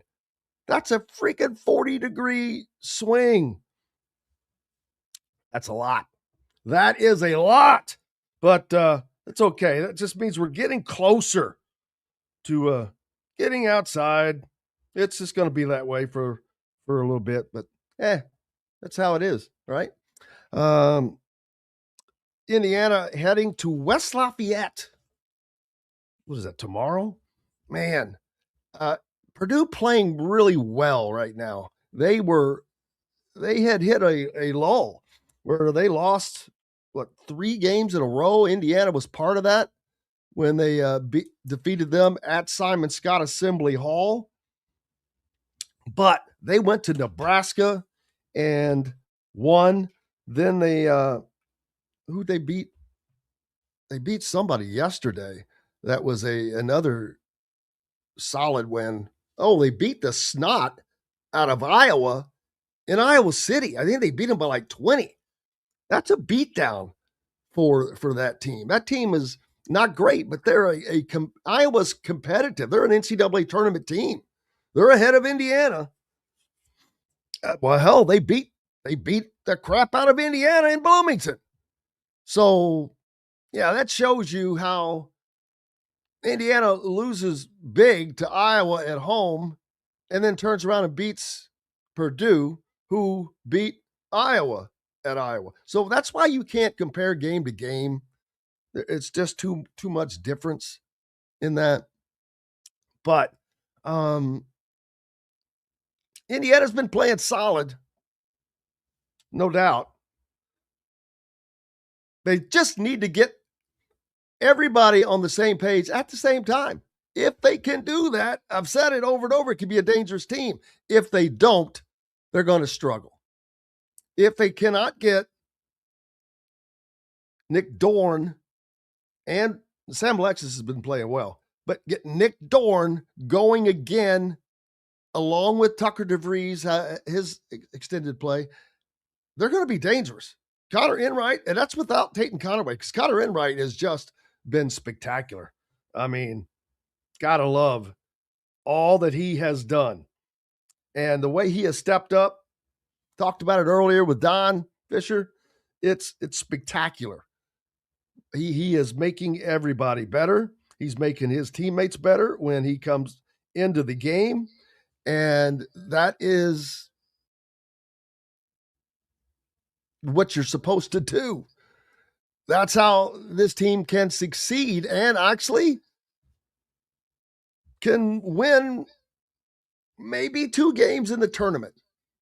That second game is going to be a battle for them, because if they win the first game, let's say they're a 10 seed, they're going to play a number 2 seeded team, which, depending upon who that team is, I'm not sure that they're capable of playing with a number 2 seed right now, because Illinois is going to be a number 2 seed. Purdue, I see as a 3 seed. I see them more capable of handling teams that are 3 seeds. So they'd be better off being an 11, I think, right? Does that get you the 3 seed next? Well, we'll see how it rolls. Brian thinks that Indiana needs to win 2 games in the Big Ten tournament, or they might not get into the dance. Yeah, I don't think so. I don't think the minimum the maximum they need to win in the Big Ten tournament is 1. But that also depends on what they do prior to. If they're par golf for them is going to be 19 wins. That means they did not beat Michigan State at home. We'll see. Maybe that changes. Maybe if they get that win, that will probably boost them to 20 wins, and they're in no matter what. The Big Ten Conference is extraordinarily tough this season, and the metrics for Indiana are pretty damn good. And losing to Illinois and Purdue on the road, it's not going to crush those. They just can't make any mistakes on the way out. And like I said, they're a 10 seed right now. Par golf keeps them at a 10 seed. The best thing is moving up to a 9, but that's not best. Appreciate everybody for joining us today. We're back tomorrow to do it again. Until then, I'm Jim Coyle. Stay tuned for Glass. I will see you on the radio. Thanks for listening to Indiana Sports Beat Radio. Be sure to subscribe to our YouTube page for more clips and team coverage of Indiana basketball, football, and more. You can also find full episodes and tons of other content on thehoosier.com. We'll see you next time for another edition of Indiana Sports Beat Radio.